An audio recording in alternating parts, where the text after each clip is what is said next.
Olá, bem-vindo às dicas do Didu. Olha, eu não fiz ainda, não vou fazer nessa semana as dicas dos 10 melhores mais baratos, porque como está ainda no meio dessas promoções de verão, vou esperar passar isso, porque senão acaba não valendo, tá certo? Mas hoje, por conta de uma das perguntas dos seguidores e amigos, eu vou fazer um Dicas do Didu bem legal. Sabe por quê? O JFN me escreveu dizendo que assistiu um Dicas do Didu que eu falava sobre vinhos de guarda. O que são vinhos de guarda? São vídeos antigos. Aliás, vou até pôr aqui para você ficar inteirado do assunto. Vamos ver?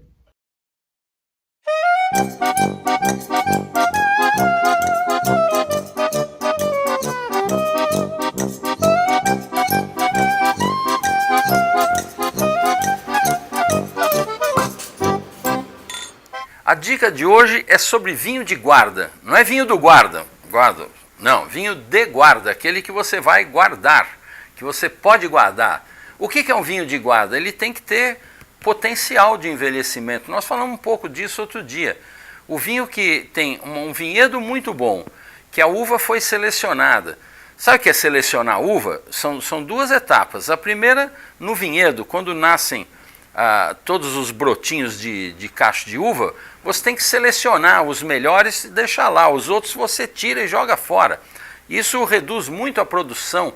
É como numa família que o cara tem o arroz e feijão para 3 filhos ou de repente para 10 filhos. É diferente. Então, tendo menos, você cuida melhor. A videira faz a mesma coisa. Todo aquele potencial que ela iria dar para 15 cachos, ela vai dar para 4, 5 cachos. Então esses cachos vão ter maior estrutura, vão ter uma sanidade muito melhor.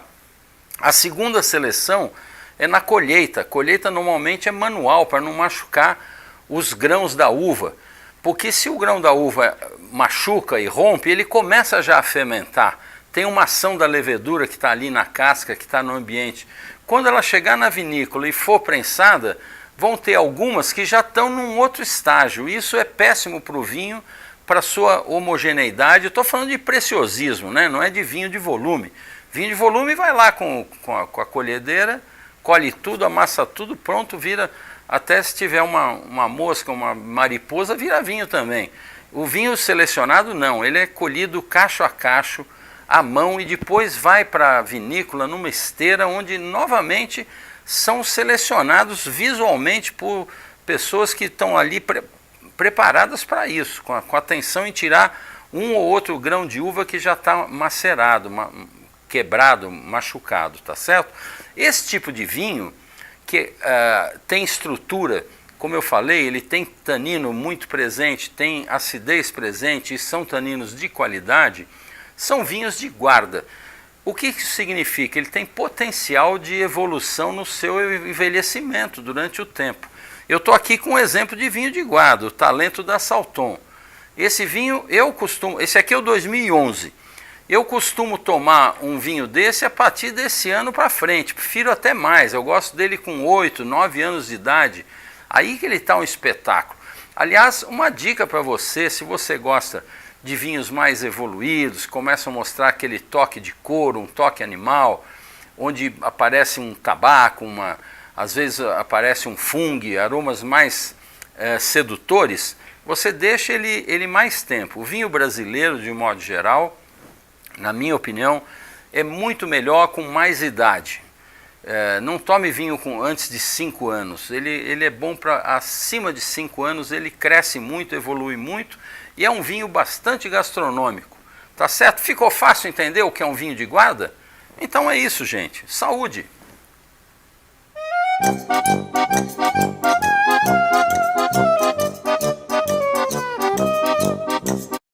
Gente, como eu era mais jovem, hein?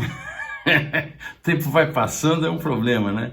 Mas ele falou o seguinte para mim, ele me escreveu e falou: Didu, estou começando nos vinhos e já fiz minha adega com uma garrafeira de cerâmica e eu queria que você pudesse dar alguma dica de quais vinhos mais em conta eu poderia deixar para a guarda.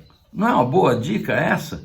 Então, isso me incentivou a selecionar vinhos de guarda. Mas antes nós vamos para as questões dos nossos amigos que escreveram. Tenho outras questões aqui para falar, tá certo? O Carlos me escreveu porque ele viu um vídeo meu falando a respeito de taxa de rolha, de levar vinho para o restaurante, essa coisa toda, e ele ficou em dúvida, pediu que eu esclarecesse. Então eu vou esclarecer, gente.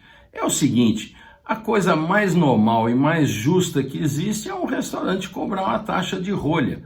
Claro que não seja exorbitante, mas que compense o restaurante para que o serviço seja feito e você não faça do restaurante dele a sua sala de visitas. Isso não está correto. Tem o serviço do vinho, tem as taças, tem todo aquele trabalho que tem que ser remunerado, e o próprio restaurante, porque o vinho no restaurante é como um outro item qualquer.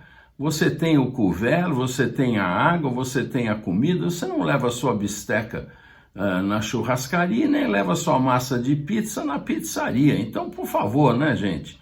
Agora, é claro que há situações, por exemplo, isso aí começou a surgir porque as cartas andaram uma mesmice total e com ganhos muito altos. Então surgiu essa coisa de levar vinho no restaurante. E depois de um tempo os restaurantes começaram a cobrar a taxa de rolha. Acontece que hoje já não é tanto assim, mas ainda existem lugares. Eu particularmente, ó, o carrilhão aí está sempre presente. Eu particularmente acho elegante, eu gosto sempre da vida com elegância. A vida com elegância é muito melhor. E o que eu costumo fazer? Ou eu vou no restaurante e tomo um vinho dele e levo o meu, e nessas situações muitas vezes não me cobram a rolha, ou eu levo já direto e peço para cobrar a rolha, porque eu tenho muitos vinhos que normalmente não estão nas cartas de restaurantes. Então isso é compreensível. E você deve, obviamente, oferecer uma prova desse vinho para o sommelier. Isso também é correto e é elegante. Acho também que aquele vinho que você guardou para um momento especial, um vinho raro, um vinho especial que você quer desfrutar num momento muito especial com alguém que você ama de verdade e compartilhar aquele momento, você deve levar sem problema no restaurante. Acho até deselegante numa situação dessa o restaurante lhe cobrar a rolha, porque isso só vai acontecer com clientes frequentes e com pessoas de conhecimento da casa. Então não se trata de um abuso. Agora, o que não se pode fazer é levar um vinho que tenha na carta do restaurante. Isso é de uma deselegância a toda a prova, né? Eu acho isso absolutamente reprovável. Nós precisamos lembrar sempre da Coco Chanel, que dizia: não é a aparência, é a essência. Não é o dinheiro, é a educação. E não é a roupa, é a classe.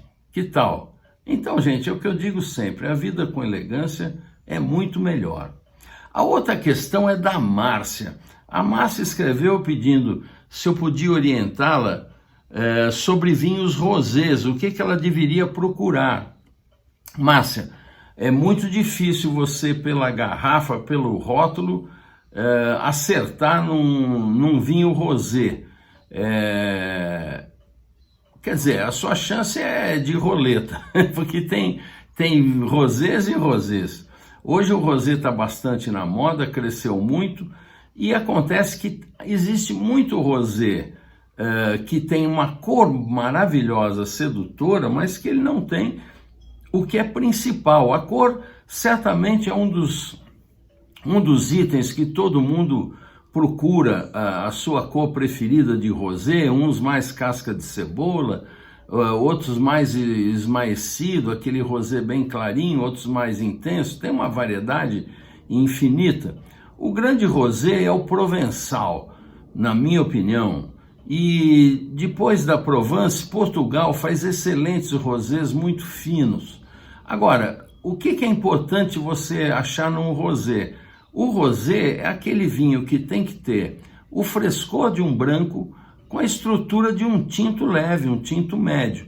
Esse é o grande desafio de um rosé, mas com duas condicionantes que tornam esse desafio maior para o enólogo. Ele não deve ter nem dulçor e nem amargor, porque é comum você pegar um rosé de uma cor maravilhosa e você vai tomar, ele é um pouco adocicado. Ou o contrário, o final de boca dele tem um amargor excessivo. Ele não pode ter isso, é deselegante. O correto é ele ter essa estrutura, esse frescor e não ter nem dulçor nem amargor. Agora, isso você vai saber experimentando, tá certo? Então arrisque. O único jeito de você conseguir, Márcia, é arriscando, tá certo? Uma outra questão é a da Lila. A Lila também assistiu um vídeo meu que criticava os vinhos ilegais e me pergunta por que não se pode vender um vinho que se trouxe do exterior. Olha, Lila, é muito simples isso. A lei permite a gente trazer 12 litros, que dão 16 garrafas. Aliás, ninguém sabe por que 12, porque sempre foi 2 litros.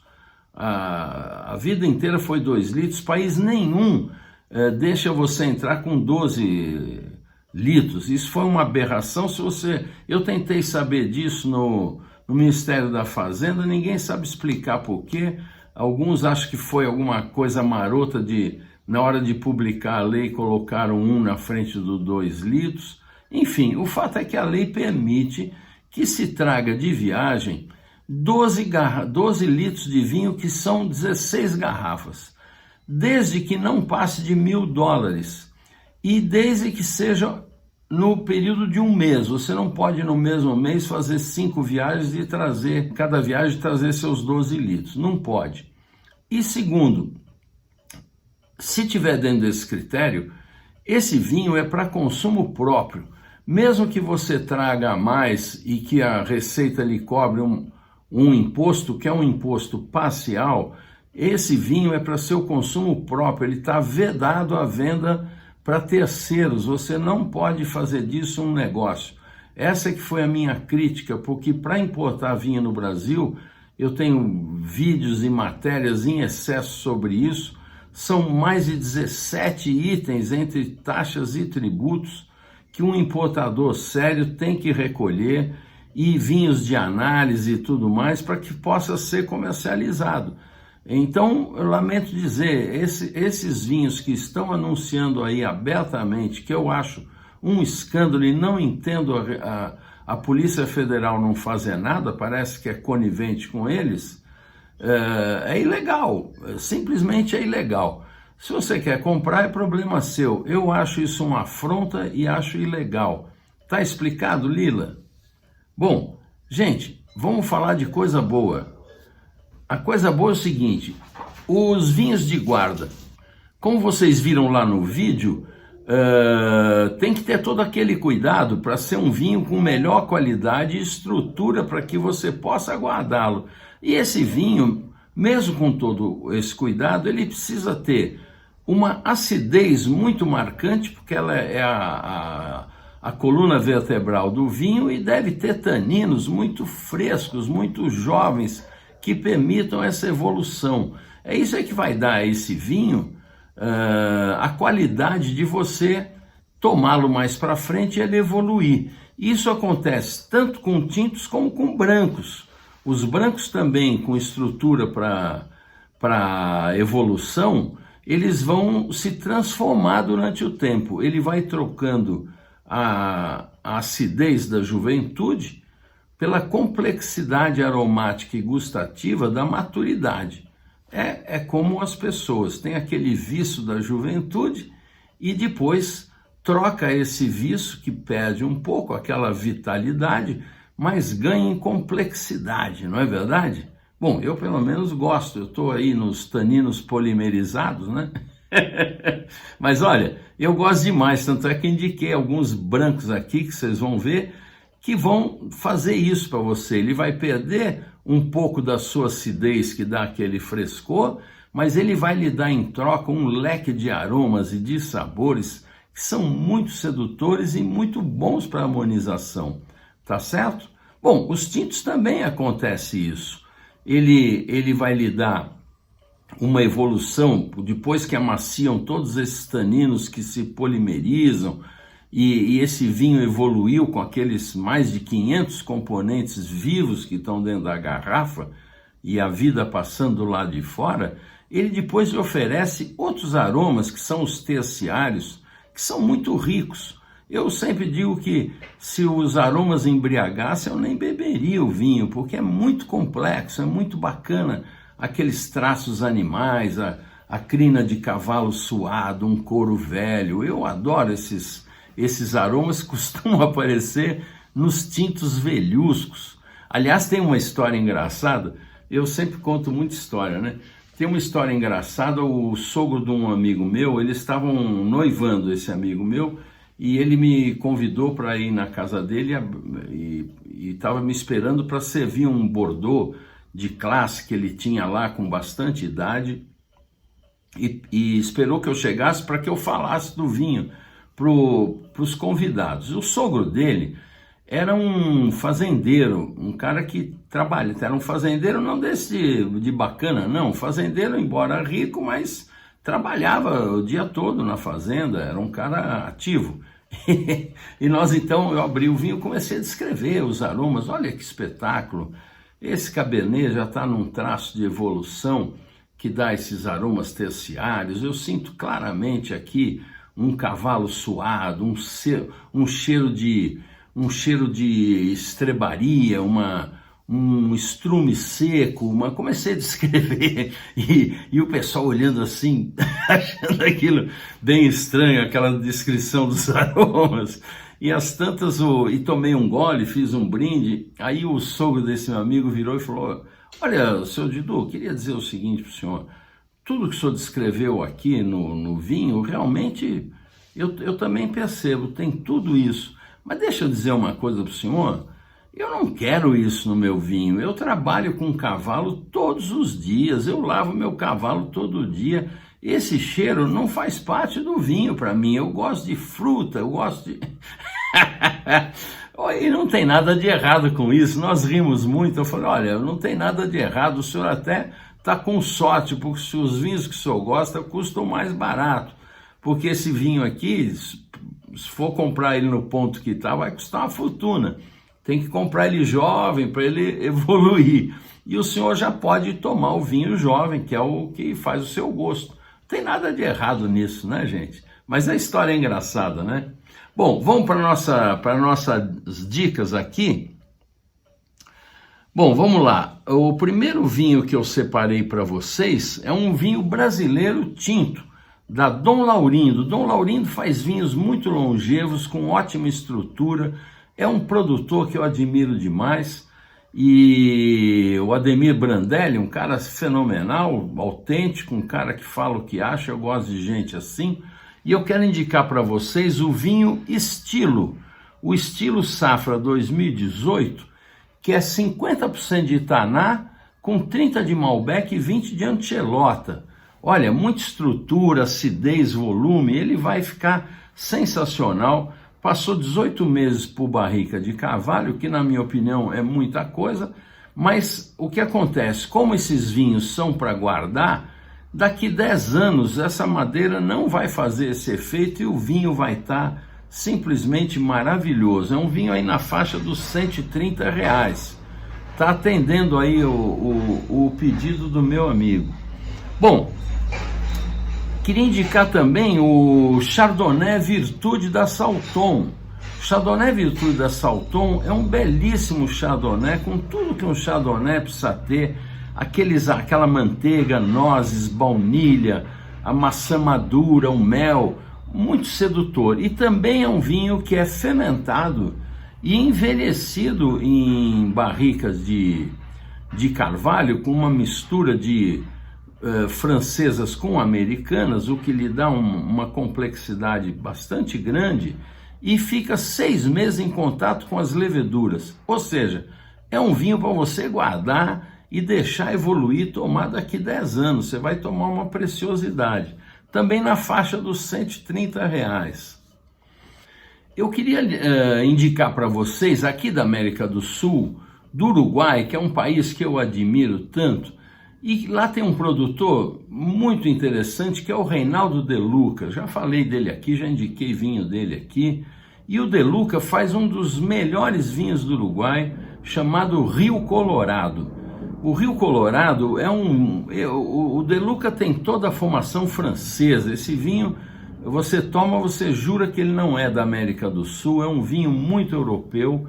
Ele tem 40% de Cabernet Sauvignon, 40% de Taná e 20% de Merlot.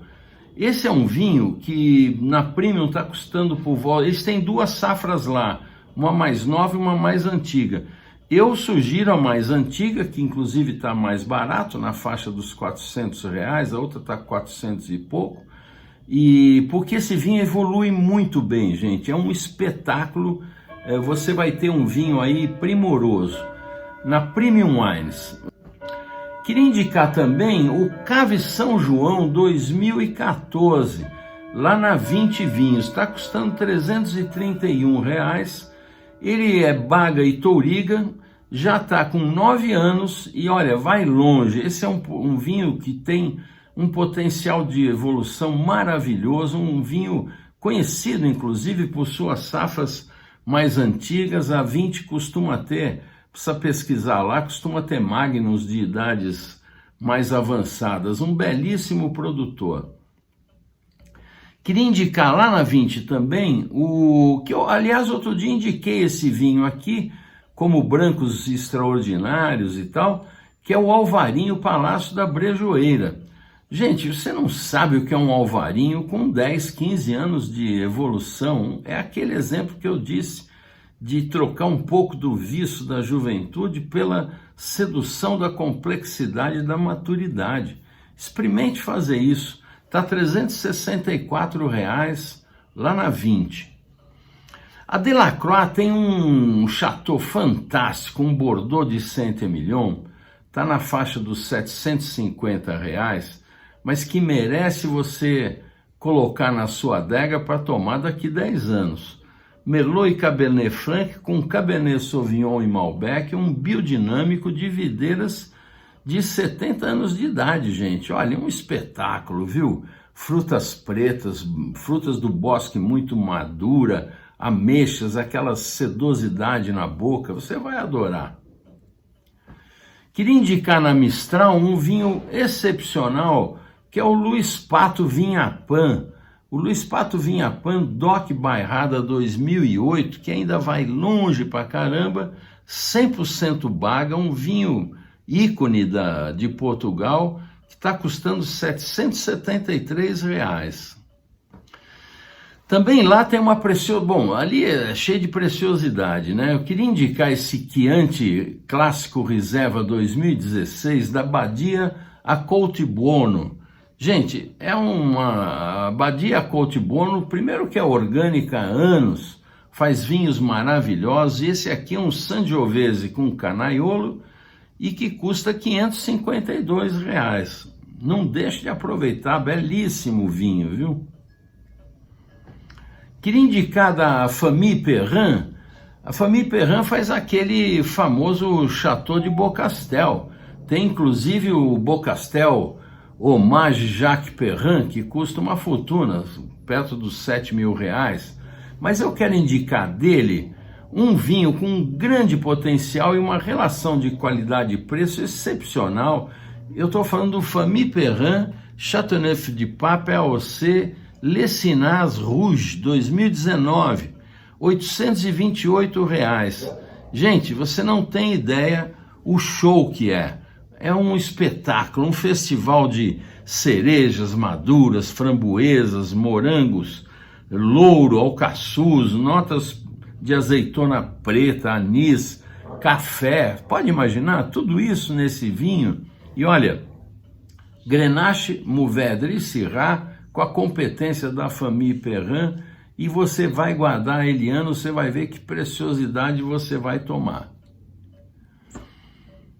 Queria indicar também um queridinho meu, que é o Bussaco Reservado Branco 2017. Aliás, eu gravei um vídeo a convite da Mistral, recomendo vocês acessarem aí no YouTube.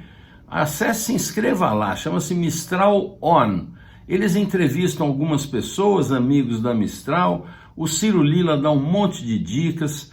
A moça que entrevista as pessoas também faz um monte de vídeos explicando uma série de coisas. É um canal muito interessante, criativo, educativo, que vale a pena você seguir. E quando eu fui convidado, eles falaram: Didu, escolhe um vinho. Bom, mas nós estamos falando do quê? Falei, nessa primeira etapa estamos falando de Portugal. Bom, Portugal é um festival de opções, né? Mas eu escolhi esse vinho, que é um dos meus queridinhos, justamente por ser um branco longevo. Aliás, ele já é um branco feito para ir ao mercado longevo, assim como o Tondônia, como o Chateau Musar, vinhos que vão muito longe. E esse que eu falo é o Bussaco Reservado Branco 2017. Está R$ 883, encruzado Maria Gomes e Bical. Uma maravilha, e quanto mais passar o tempo, melhor ele vai ficar. Vai por mim. Olha, eu espero que você tenha gostado. Se você gostou, deixe seu like aí para nós, porque isso nos ajuda. Como disse meu neto Benjamin, vai me indexar melhor aí no YouTube. Parece que é bom. Bom, eu não faço promoção, campanha, não compro audiência. Dane-se, eu faço o que eu gosto, porque na minha idade, o mínimo que você pode esperar de mim é transparência, honestidade e sinceridade, tá certo? Então, deixa aí o seu like. Você também pode se inscrever, porque aí tem vídeo novo, você vai ficar sabendo. E outra coisa, compartilhe, gente. Vamos compartilhar a cultura e o conhecimento do vinho. Saúde!